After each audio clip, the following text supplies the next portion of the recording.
피터의 원리는 파킨슨의 법칙과 함께 무능해지기 쉬운 공직사회의 병리 현상을 지적하고 있다. 피터의 원리에서 조직 내의 모든 사람은 무능한 수준, 즉 자신의 능력으로 감당할 수 없는 자리에 오를 때까지 승진하는 경향이 있다고 지적했다. 피터의 원리는 꽤 과학적인 접근이었다. 피터는 정부, 군대, 산업 조직을 역사적 과학적으로 분석하여 결국 조직의 높은 자리는 무능력한 사람들로 채워지게 된다고 주장했다. 군대를 예로 보자. 일선 지휘관이 능력을 인정받아 더 높은 자리로 승진했다면 새로이 승진한 직위에서는 군인으로서 그의 자세, 부하 통솔력, 용맹스러움 등이 점점 중요하지 않게 된다. 그보다 더 높은 자리로 승진할 경우에는 약삭빠른 정치인이나 정부 관리들을 다루고 이해관계자들을 조종하는 일이 주요 업무가 된다. 여기서 원칙에 투철한 군인은 정치인으로서는 무능해지기 쉽다. 메가더와 아이젠하워를 보자. 메가더와 아이젠하워 두 사람은 성격도 스타일도 걸어간 길도 극적으로 대비되는 군인이었다. 메가더는 웨스트포인트 미 육군사관학교를 수석으로 졸업하고 50세에 대장으로 승진했다. 이는 미군 역사상 가장 빠른 승진 기록이다. 그만큼 그는 유능한 군인이었다. 반면 아이젠하워는 메가더보다 12년 후배로 그저 그런 성적으로 미 육군사관학교를 졸업하고 중령 계급장만 16년 동안 달았던 무명의 초급장교였다. 그러다가 제2차 세계대전이 발발하자 아이젠하워는 마샬 장군에게 발탁되어 해마다 준장, 소장, 중장, 대장으로 승승장구 진급했다. 그리고 마침내 노르망디 상륙 작전을 성공시켜 영웅이 되어 귀국했다. 두 사람을 비교하자면 메가더는 장군으로서는 유능했지만 정치적으로 무능했다. 반면 아이젠하워는 초급 장교 시절까지는 그저 그런 군인이었으나 별을 달면서부터 준장, 소장, 중장, 대장, 그리고 대통령까지 한 걸음에 내달린 사람이었다. 여기서 관료제의 병폐가 드러난다. 만약 미국의 대통령 선발이 선거가 아닌 관료주의의 특성인 내부 승진 방식으로 이루어졌더라면 연공서열에서 절대적으로 유리한 메가더가 대통령이 되었을 것이다. 그랬다면 메가더는 미국 역사상 가장 무능한 대통령이 되었을 것이라는 생각이 학자들의 공통된 견해다. 메가더가 군사적인 전략밖에 모르는 고집불통이었다면 아이젠하워는 장군이 되면서부터는 조정자로서 중재자로서 뛰어난 리더십을 발휘했다. 노르망디 상륙작전 당시 아이젠하워의 리더십을 보자. 연합국 사령관인 아이젠하워는 영국의 몽고메리 장군, 미국의 패튼 장군, 영국의 처칠 수상, 프랑스의 드골 대통령 등의 협조가 절실했다. 이들 중 어느 하나라도 협조하지 않으면 노르망디 상륙작전은 성공할 수 없었다. 그러나 알다시피 앞서 언급한 인사들은 모두 당대 최고의 고집불통들이었다. 각자의 이해관계가 다르고 색깔이 강한 이들을 다독거려 공통의 분모를 만들어낸 인물이 바로 아이젠하워였다. 이렇듯 지위가 높을수록 전문적인 업무 능력보다는 다양한 이해관계로 얽힌 사람들을 다루고 설득하는 능력이 훨씬 더 중요하다. 이것이 공통분모의 법칙이다.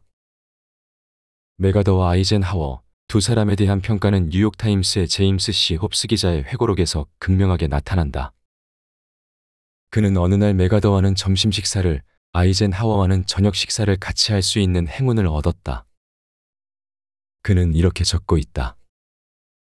메가더와 식사를 할 때면 그가 얼마나 대단한 사람인가를 알게 되지요.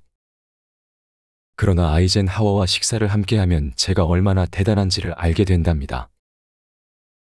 메가더는 남의 이야기를 듣지 않는 아집의 사나이였지만 아이젠하워는 남의 이야기를 들어주고 상대를 자기 편으로 끌어들이는 재주가 뛰어났던 것이다. 그것이 그가 높은 자리로 승진할수록 능력을 발휘할 수 있는 자산이었다. 조직에 있어서도 하위직은 전문적인 능력이 필요하지만 위로 올라갈수록 전문적인 지식보다는 전체를 보는 안목과 조직 간의 이해관계를 조정할 수 있는 능력이 필요하게 된다. 기술자나 현장 책임자로서 뛰어난 능력을 가진 사람이 승진하여 높은 자리에 오르게 되면 가장 무능한 결정을 내릴 수 있다는 것이다. 아니면 부하 직원들이 올리는 결제 서류에 사인만 하는 예스맨으로 전락하고 만다. 관료 조직은 그렇게 될 위험이 아주 높다. 그렇게 되는 이유는 통상 자리가 하나 비게 되면 바로 아래의 하위직에서 유능한 사람이 발탁된다. 그 사람이 더 높은 자리에서도 유능한지는 전혀 검증되지 않았기 때문이다. 결국 유능한 중간 관리자가 무능한 부장이 되고 만다. 그리하여 관료 조직은 모두 무능한 사람들로만 채워지기가 쉽다는 것이다.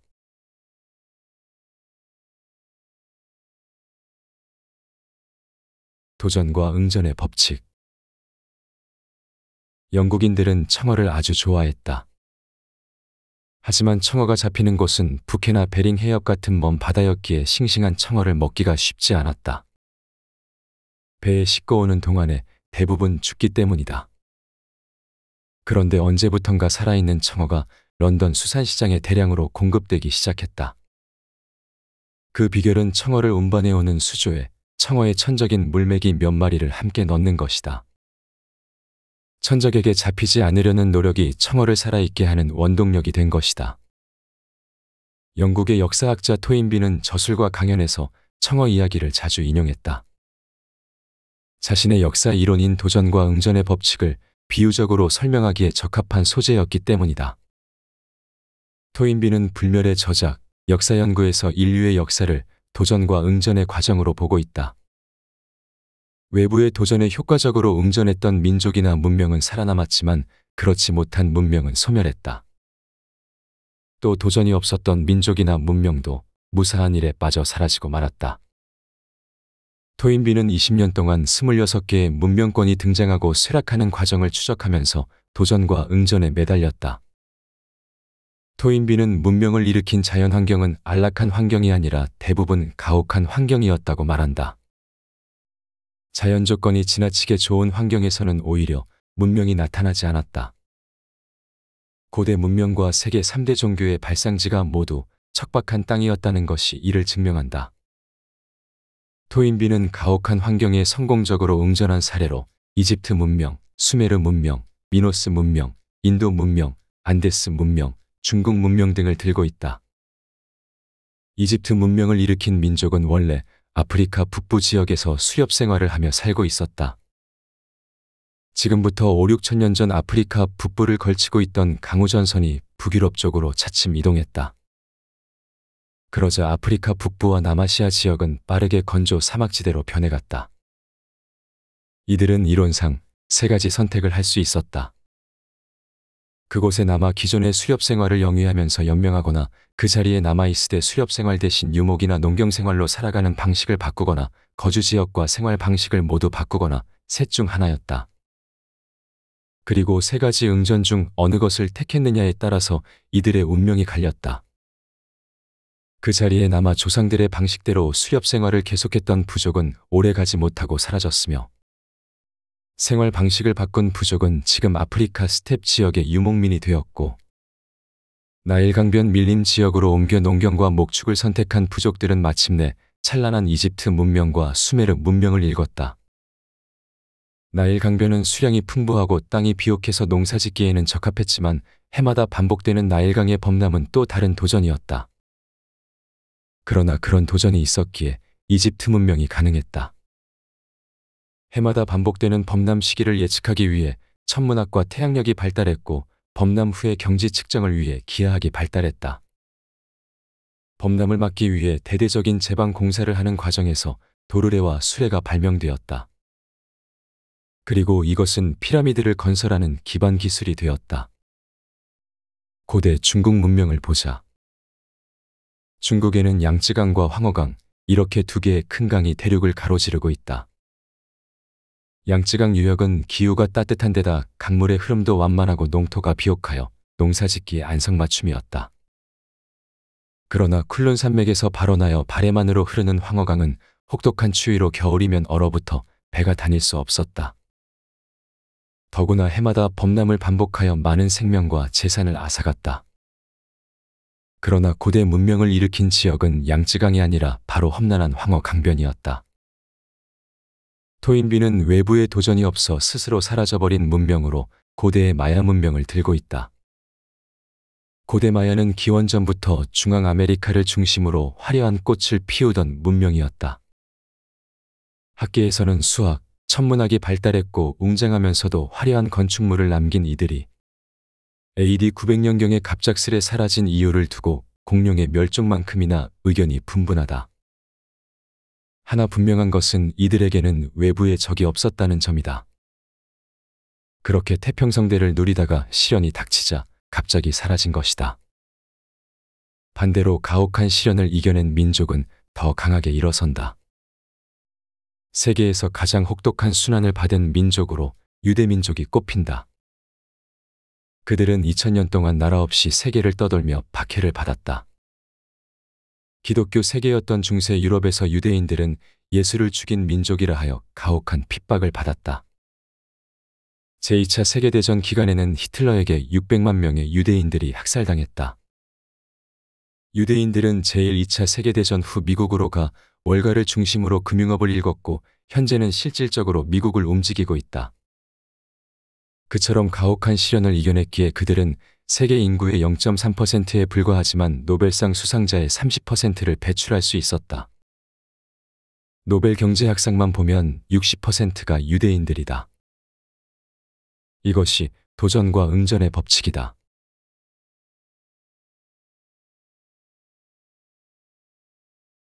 마지노선의 법칙. 기관총이 처음 등장한 것은 제1차 세계대전 때였다.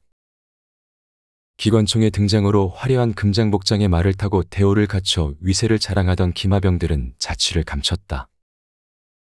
대신 참호를 파거나 요새에 숨어 적이 나타나기만을 기다리는 기이한 전쟁이 시작되었다. 그래서 제1차 세계대전을 참호전이라고 부르는 것이다. 제1차 세계대전이 끝나자 프랑스 국방장관 앙드레 마지노는 프랑스 독일 국경 사이에 거대한 시멘트 방벽을 쌓자고 제안했다. 그래서 쌓은 것이 길이 750km에 달하는 거대한 콘크리트 요새인 마지노선이었다. 서울, 부산 거리의 2배가 넘는 엄청난 규모의 현대판 만리장성이었다. 그리고는 마지노선을 따라 개인용 참호를 파고 중장형 대포를 촘촘히 설치했다. 이렇게 방어선을 구축해놓고 나자 독일군의 어떤 공격에도 안심할 수 있다는 분위기가 프랑스 전역에 팽배했다. 히틀러가 등장하여 전쟁의 기운이 감돌았지만 프랑스는 병력을 예비군으로 돌릴 정도로 여유만만했다. 마지노선을 철석같이 믿었기 때문이다. 그러나 막상 제2차 세계대전이 발발하자 독일군은 벨기에를 가로질러 프랑스로 침공에 들어갔다. 그리고는 마지노선 뒤통수에다 기관총을 겨눴다. 그러자 프랑스는 총 한 번 제대로 쏘아보지 못하고 무너지고 말았다. 여기서 마지노선의 법칙이 생겨났다. 방어선이 견고하면 심리적 무장해제를 부른다는 것이다. 전국시대의 혼란을 평정한 진나라 시왕은 북방 유목민족인 흉노족이 마음에 걸렸다. 유목민들은 초원에 먹을 것이 부족해지면 어김없이 농경사회를 침략했기 때문이다. 이러한 불안의 씨앗을 없애기 위해 진시황은 만리장성을 쌓고는 마음을 놓았다. 그러나 진나라는 건국 143년, 중국이 통일된 지 15년, 진시황 사후 3년을 넘기지 못하고 내부로부터 무너져 내렸다. 적은 외부가 아니라 내부에 있었던 것이다. 외적을 막으려고 무리하여 쌓은 만리장성이 내부의 적을 만들어낸 꼴이 되고 말았다. 중국의 진나라와 송나라는 양쯔강을 건너 안전한 곳으로 수도를 옮기고 나서 천하를 잃었다. 우리나라 역사도 예외가 아니다. 수도를 북쪽에 두고 북방민족들과 대치할 때에 고구려는 강성했지만 방어가 튼튼한 압록강 이남으로 수도를 옮겨온 다음에 나라를 잃었다. 백제 역시 한강 이남으로 수도를 옮기고는 나라를 잃었다. 방어선이 견고하면 심리적 무장이 해제되고 수도가 견고하면 무사한 일에 빠지게 된다. 이것이 마지노선의 법칙이다.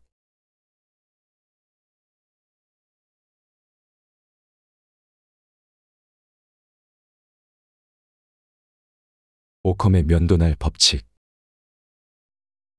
중세의 서양은 모든 학문과 철학이 신학의 시녀였던 암울한 시기였다. 그런 시기에 신학으로부터 철학을 구해내고 신앙으로부터 이성을 탈출시키려 했던 철학자가 영국의 윌리엄 오컴이었다. 오컴은 프란체스코 수도회에서 논리학을 공부했고 옥스퍼드 대학에서 신학을 공부했다. 초기에 그는 아리스토텔레스의 철학을 사유의 출발점으로 삼았으나 치열한 논리적 사유를 통해 아리스토텔레스의 철학과는 다른 결론에 이르렀다. 중세의 신학인 스콜라 철학이 신이나 이데아 같은 보편자가 실제로 존재한다는 실제론을 주장한 것에 비해 오컴은 그것은 사람들이 붙인 이름일 뿐이라며 유명론을 들고 나왔다. 유명론에서 그는 스콜라 철학에서 주장하는 보편자는 인간의 머릿속에서만 존재하는 인간이 붙인 이름일 뿐이고 사변에 의해 쌓아올린 스콜라 철학은 허구라며 공격했다. 오컴은 진리와 사변을 구분하는 기준으로 단순함의 법칙을 들고 나왔다. 그에 의하면 세상의 진리는 복잡하지 않다. 장황한 설명이나 여러 개의 가설과 가정이 있어야만 설명이 가능한 것은 진리가 아니다. 그는 진리에 접근하기 위해서는 불필요한 가정이나 전제들을 모두 잘라버리고 단순함의 잣대로 사물의 핵심만 봐야 한다고 주장했다. 그런 그가 볼 때 이런저런 가설과 구차한 전제를 붙여야만 설명이 가능한 이데아나 이데아 대신 신을 그 자리에 앉힌 스콜라 철학, 곧 중세신학은 군더더기 같은 것들이었다. 이를 위해 그는 스콜라 철학의 창시자인 토마스 아퀴나스나 스승이었던 스코터스를 비판하는 것도 서슴지 않았다. 그의 명쾌한 이론에 중세 기독교 철학이 수호해왔던 수많은 진리와 가치들이 잘려나갔다. 그래서 그의 철학을 오컴의 면도날 법칙이라고 부르게 되었다. 오컴에 의하면 진리는 단순해야 하며 동일한 현상을 설명할 때 두 개의 서로 상반되는 주장이 맞선다면 그중 더 단순하게 설명할 수 있는 것이 진리다. 예를 들어 신학은 성경 하나로 충분하다. 그렇다면 중세 교황들이 남긴 수많은 메시지까지 성서적으로 해석해야 할 이유가 없다. 그의 이러한 사상은 후일 루터에게 큰 영향을 주어 종교개혁을 이끌었으며 데카르트나 데이비드 흉과 같은 경험주의 철학의 길을 열어줬고 코페르니쿠스와 갈릴레오에게 근세과학의 지평을 열 수 있도록 결정적인 영감을 줬다. 그래서 오컴의 철학을 중세의 암흑으로부터 인류를 구한 철학이라고 부르는 것이다.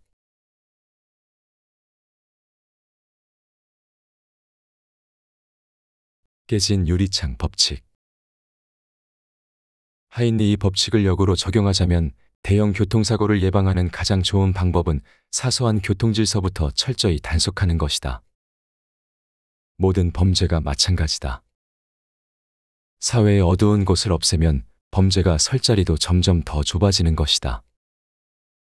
미국 스탠퍼드 대학의 심리학과 필립 짐바르도 교수는 흥미있는 실험을 했다.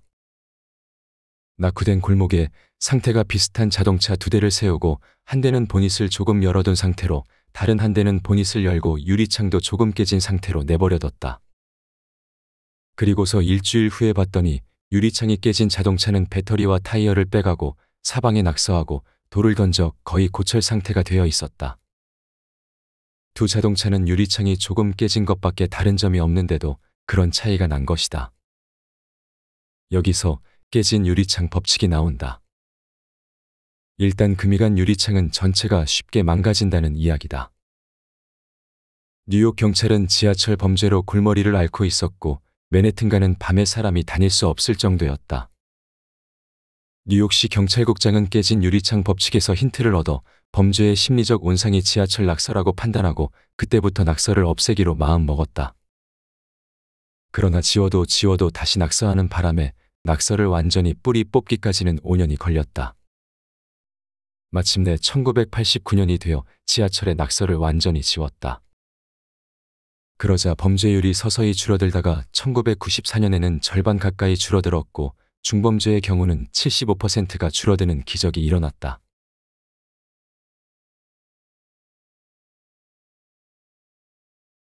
펭귄 효과. 남극 사진을 보면 펭귄들이 바닷가 빙산 위에 길게 늘어서 있는 장면을 쉽게 접할 수 있을 것이다. 왜 그럴까? 무엇을 기다리는 것일까? 먼저 펭귄들의 삶을 보자. 남극에 서식하는 펭귄들은 겨울이 올 무렵에 짝짓기를 한다. 그들의 짝짓기는 특이한 행태를 보인다. 먼저 오모크라 불리는 은밀한 짝짓기 장소로의 이동이다. 펭귄들은 길게 무리를 이루어 며칠 동안 오목으로 향한다. 같은 날 같은 장소에 모인 펭귄들은 암수가 한 쌍을 이루어 짝짓기를 하고 알을 낳는다. 펭귄은 1년에 한 개의 알만 낳는다. 가혹한 환경에서 그 이상 키울 수 없기 때문이다. 알을 낳은 암컷은 수컷에게 알을 넘기고 먹이를 구하러 바다로 나간다. 영하 60도의 혹한 속에서 아버지 펭귄이 겪는 고통은 눈물겹다. 수컷은 알을 자신의 발 위에 올려놓고서 털로 덮어 부화시킨다. 새끼가 알에서 깬 다음에도 수컷은 잠시도 새끼를 얼음 위에 내려놓지 않고 품어서 키운다. 알에서 깨어난 펭귄은 수컷 펭귄이 토해주는 먹이를 먹으며 자란다. 새끼를 키우는 동안 수컷 펭귄은 아무것도 먹지 않는다. 오직 새끼만 먹이면서 암컷이 먹이를 구해올 때까지 기다리는 것이다. 그러는 동안 수컷의 체중은 절반 정도로 줄어든다. 남극에서도 가장 추운 겨울에 알을 낳고 부화를 하는 이유 역시 자식에 대한 배려다. 알에서 깨어난 새끼는 6개월 정도 자라면 부모 곁을 떠나는데 먹이를 구하기가 쉬운 여름철에 떠나도록 하려는 배려인 것이다. 한편 알을 낳고 탈진한 암컷은 먹이를 찾기 위해 바다로 나간다. 먹이를 찾아 바닷가로 나가지만 그들의 천적인 바다사자가 물속에 숨어서 펭귄이 물속으로 뛰어들기만을 기다리고 있다. 그래서 펭귄들이 바닷가에 횡대로 줄을 지어 길에 늘어서 있는 것이다. 그러다가 배고픔을 참지 못한 한 마리가 먼저 물에 뛰어든다. 먼저 뛰어든 펭귄은 대부분 바다사자의 먹이가 되고 만다. 그리고 나면 나머지 펭귄들도 기다렸다는 듯이 물속으로 뛰어든다. 바닷속으로 뛰어든 펭귄 암컷은 우선 자신의 굶주린 배를 채운 다음 먹을 수 있는 데까지 먹이를 먹는다. 수컷과 새끼 펭귄에게 먹이를 주기 위해서다. 암컷이 늦게 돌아오거나 돌아오지 않으면 수컷과 새끼는 굶어 죽고 만다. 그래서 자식에게 가장 헌신적인 아버지상을 펭귄의 부정에 비유한다. 마케팅에서도 펭귄 효과라는 것이 있다. 전혀 새로운 개념의 상품이 나올 경우 누군가 먼저 구입하기를 기다린다. 그러다 한 사람이 먼저 구입하면 너도 나도 따라서 구입하는 행태를 가리키는 말이다. 펭귄 효과는 한국 소비자들에게 특히 강하게 나타나는 것 같다. 미국 사람들은 성능을 보고, 독일 사람들은 내구성을 보고, 프랑스 사람들은 디자인을 보지만 한국 사람들은 눈치를 본다는 말이 있을 정도다. 첨단 유행을 타는 분야나 하루가 멀다고 새로운 제품이 나오는 디지털 상품에서 특히 그러하다. 첨단 신제품이 쏟아질수록 소비자들의 구매는 지연되기 쉽다. 이른바 구매 지연 효과다. 너무 튀지 않을까, 구입해놓고서 무용지물이 되지나 않을까. 구입하자마자 더 나은 기능의 신제품이 나오지 않을까, 내가 구입하고 나면 가격이 내리지 않을까 등의 이유에서다. 그러나 이런 망설임도 다른 사람이 그 제품을 구입하면 안개처럼 사라진다. 특히 그 사람이 주위 사람이거나 유명인이면 더욱 그러하다. 이런 현상을 펭귄 효과라고 부른다.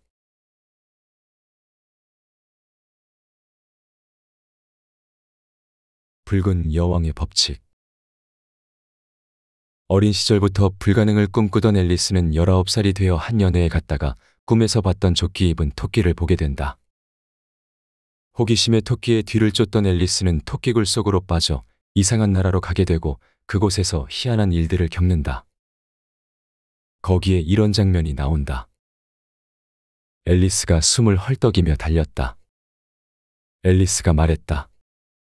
우리나라에서는 이렇게 열심히 달리면 어딘가에 도착하게 되어. 그러자 붉은 여왕이 호통을 쳤다. 이런 느림보 같으니. 여기서는 이렇게 달려야 겨우 제자리야. 어딘가에 닿으려면 2배는 더 열심히 달려야 해.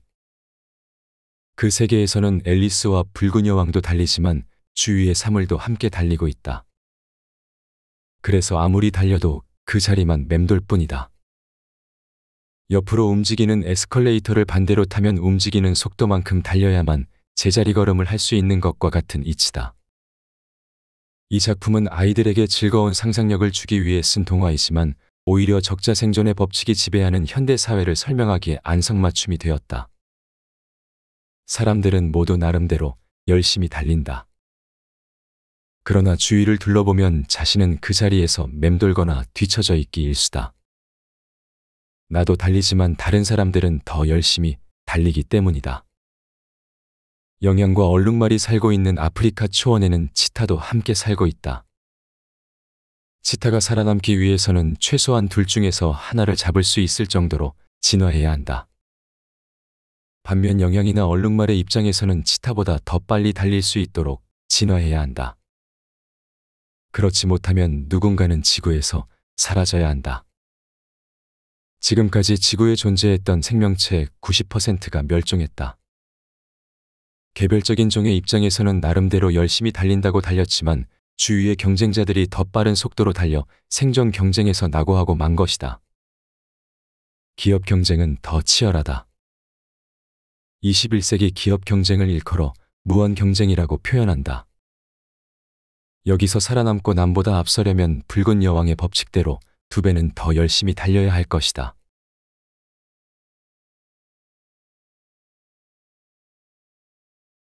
베버의 법칙. 개구리를 뜨거운 물에 집어넣으면 깜짝 놀라서 뛰쳐나온다.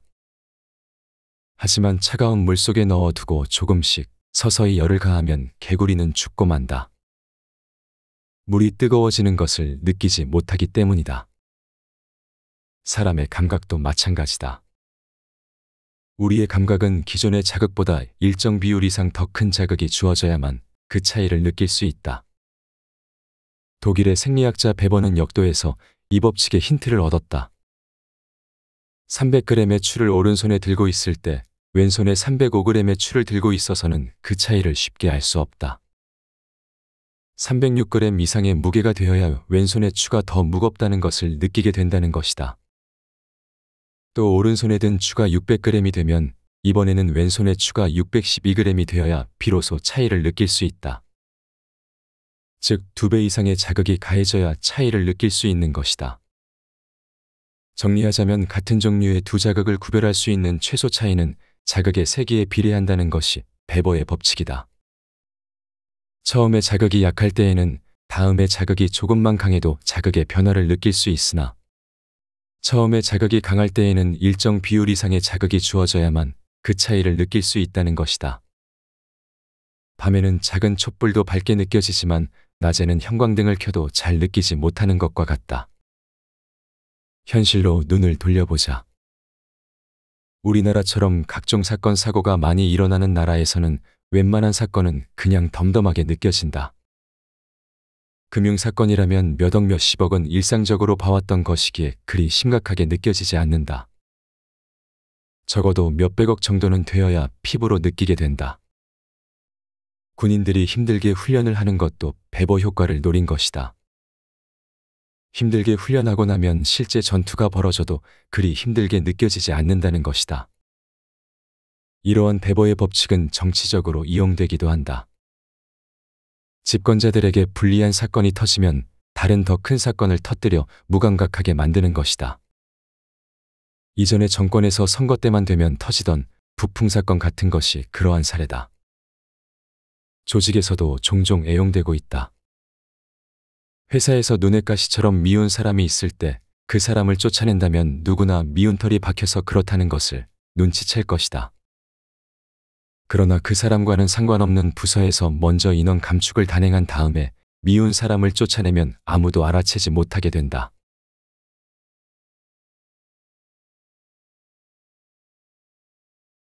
폰지 게임과 로의 법칙. 스칸디나비아 고원지대에는 레밍이라는 이름의 들쥐가 살고 있다. 이 쥐떼는 가끔씩 집단으로 절벽에서 뛰어내려 자살한다. 연유는 이러하다. 먹이가 부족하기 쉬운 고원지대, 무리를 뒤따르던 들쥐 한 마리가 먹이를 찾아 선두그룹을 추격하기 시작한다. 그러면 옆에 쥐들도 달리기 시작하고 선두를 형성하고 있던 쥐들은 영문도 모르고 달리기 시작하여 쥐떼 전체가 달리게 된다. 그러다가 어느 순간 절벽에 다다르지만 멈출 수가 없어 뛰어내리게 된다. 무작정 질주다. 경제학에서는 이런 식의 맹목적 질주를 폰지 게임, 로의 법칙 등으로 부른다. 1920년대 미국 플로리다에서 찰스 폰지라는 이름의 한 사나이가 국제 쿠폰 사업을 한다면서 투자자들을 모집했다. 조건은 90일 만에 투자금의 1.5배를 지급한다는 것이었다. 당시로서는 엄청난 수익이었다. 그러자 투자자들이 몰려들어 투자 자금은 눈덩이처럼 불어났다. 그러나 폰지는 아무런 사업도 하지 않았다. 나중에 들어온 돈으로 앞선 투자자들의 이자를 갚아나갔다. 그러다가 더 이상 투자자들이 나타나지 않자 사업은 공중분해되고 말았다. 요즘으로 치자면 일종의 불법 다단계였다. 이것을 사람들은 폰지 게임이라고 불렀다. 제3자의 입장에서 보면 명백한 사기인데도 당사자가 되면 욕심에 눈이 멀어 보이지 않는다고 한다.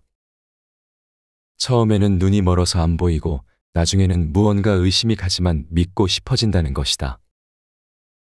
예를 들어보자. 금융상품으로 낼 수 있는 수익이 평균 3%라고 할 때 누군가 5%의 수익을 보장하면서 투자자들을 모집한다고 해보자. 그러면 돈이 여기로 몰리게 된다. 그러나 그곳으로 돈이 몰릴수록 5%의 수익은 기대하기가 어려워진다. 시중의 모든 돈이 그리로 모인다고 가정하면 결국 3%의 수익률로 귀결될 수밖에 없기 때문이다. 일시적으로는 몰라도 장기적으로 그러한 일은 가능하지 않다. 아주 간단한 논리지만 사람들은 그 이치를 잘 믿으려 하지 않는다. 역사상 가장 광기 어린 투기 열풍은 17세기 네덜란드에서 일었던 튤립 광풍이다. 네덜란드는 봄이면 나라 전체가 튤립으로 뒤덮인다. 그만큼 네덜란드 국민은 튤립을 사랑했다. 아름다운 희귀종 튤립은 곧 부의 상징이기도 했다. 튤립이 투자 가치를 가지게 되자 네덜란드 국민은 본업보다 튤립 투기에 더욱 열을 올리기 시작했다. 나중에는 나라 전체가 튤립 투기에 올인했다. 가장 아름답다는 튤립 국은 샘페르 아우구스투스는 1633년 500길더에서 1년 만에 1만 길더로 가격이 뛰었다. 꽃 한 송이의 가격이 고급 주택 가격과 맞먹을 정도였다. 그러다 거품이 꺼지자 전 재산을 튤립국은 몇 부리와 바꾼 서민들이 줄줄이 파산했다. 이런 기막힌 현상이 2008년에 미국에서도 재현되었다. 서브프라임 모기지 사태로 나라 전체가 뒤숭숭한 월가에 버나드 메이도프라는 저명인사가 나타나 사기극을 벌인 것이다. 여기에는 돈 많은 사람들, 유명인사들이 줄줄이 걸려들었다. 스필버그 같은 이름만 대면 알 수 있는 유명인사도 걸려들었고 미국의 기업, 금융기관, 투자회사는 물론 해외의 기업, 금융기관들도 걸려들었다. 우리나라 금융기관들도 예외가 아니었다. 수천억의 손해를 본 것으로 알려졌다. 프랑스의 한 금융가는 여기에 걸려들어 전 재산을 날리고 자살했다. 버나드 메이도프의 사기극에는 무려 500억 달러가 동원되었다. 버나드 메이도프가 누구인가? 그는 나스닥 증권거래소 이사장 출신으로 월가에서도 저명인사였다. 그래서 모두가 그를 믿었던 것이다. 그 정도의 인사가 나타나 고수익 보장을 약속하며 돈을 끌어들이자 수많은 사람이 추호의 의심도 없이 말려들었다. 더구나 그는 유대인 출신이었기에 스필버그 같은 유대인 유명인사들의 피해는 더욱 컸다. 여기서 로의 법칙이 나온다. 헤지펀드 이론가인 MIT의 앤드류로 교수는 연속적인 투자 상관성이라는 이론을 제시했다. 이 이론에 의하면 지난달의 수익과 다음 달의 수익이 완전히 일치할 때, 즉 수익률이 일정한 경우에 투자 상관성을 100으로 본다. 투자 상관성이 높을수록 거짓일 가능성도 높아진다는 것이다. 시장이 불안정한 상황에서 특정 펀드가 일정 이상의 수익을 지속적으로 보장한다는 것은 불가능하며 그것은 펀드 매니저가 자료를 왜곡하거나 현실을 제대로 반영하지 않은 것이라는 주장이었다. 메이도프는 여러 해 동안 지속적으로 10에서 11%의 수익률을 기록했다며 거짓 자료를 내세워 고객을 끌어모았다. 정상적인 금융 기법으로는 연 3% 정도의 수익률이 적정한 시장에서 말이다. 투자 이론 중에 장미의 법칙이라는 것이 있다. 무엇이든 너무 그럴싸하고 완벽해 보이면 일단 의심하라는 것이다. 장미에는 반드시 가시가 있는 법이다.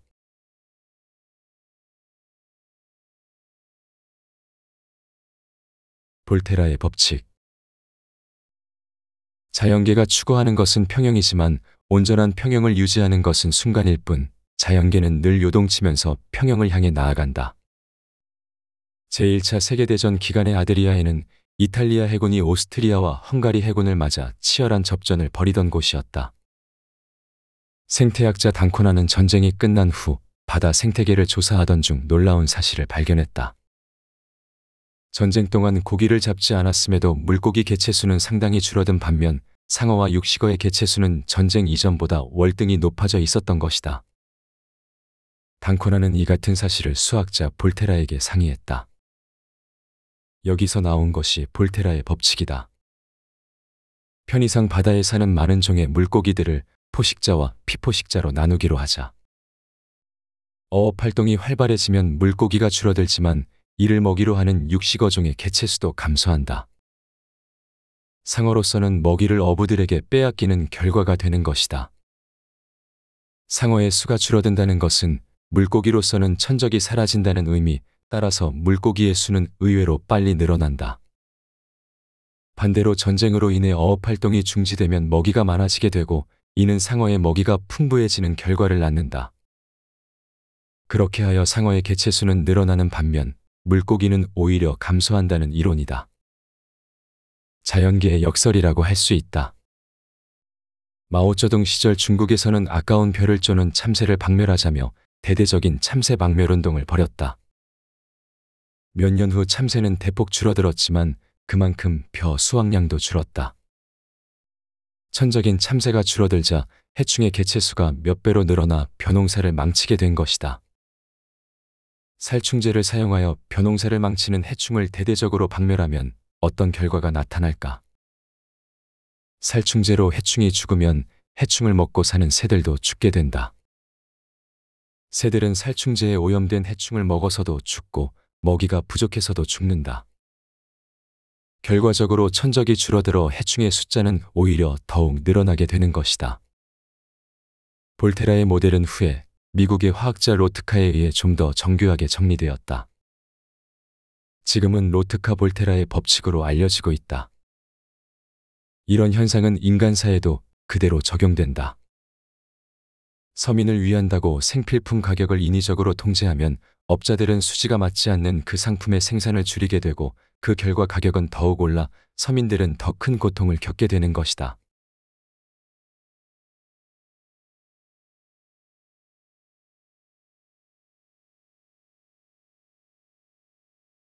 앞에서 소개한 내용은 세상 읽기 시크릿 법칙 100일에서 가져왔다. 개인적으로 토인비의 도전과 응전의 법칙이 인상 깊었다. 도전을 두려워하거나 회피하기보다는 성장의 기회로 인식하고 적극적으로 대응해야 함을 깨달았다. 도전과 응전의 법칙에 대해 다시 한번 정리를 해보자면, 토인비는 문명의 발전이 단순한 우연이나 필연의 결과가 아니라 특정한 도전에 대한 창조적인 대응의 결과라고 보았다. 여기서 도전이란 문명이 직면하는 다양한 어려움을 말한다. 이는 자연환경의 변화, 외부 세력의 침입, 내부적 갈등 등 다양한 형태로 나타날 수 있다. 예를 들어 고대 이집트 문명은 나일강의 범람이라는 자연환경의 도전에 직면했고 로마 제국은 게르만족의 침입이라는 외부적 도전을 겪었다. 이러한 도전에 대해 문명은 응전, 즉 대응을 하게 된다. 토인비는 이 응전의 과정이 문명의 성장을 결정짓는 핵심 요소라고 보았다. 성공적인 응전은 문명을 더욱 발전시키고 강화시키는 반면 실패한 응전은 문명의 쇠퇴로 이어진다. 예를 들어 고대 이집트인들은 나일강의 범람에 대응하여 정교한 관계 시스템을 개발했고 이는 그들의 농업과 문명을 더욱 발전시켰다.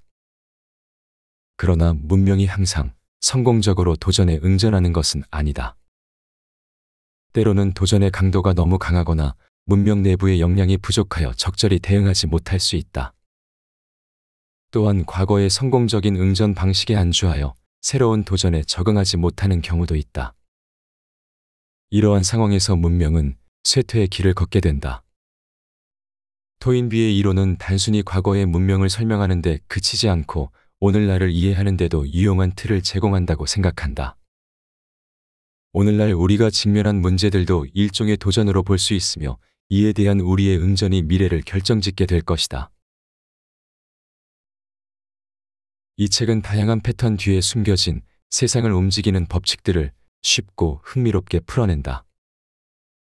하이니의 법칙부터 깨진 유리창 이론까지 우리 삶과 세상을 지배하는 수많은 법칙들을 체계적으로 정리했다. 단순히 사전식으로 설명하는 데 그치지 않고 법칙들을 이해하기 쉽게 사례와 함께 설명한다. 실천적 교양을 쌓고 싶다면 이 책을 읽어보기를 바란다.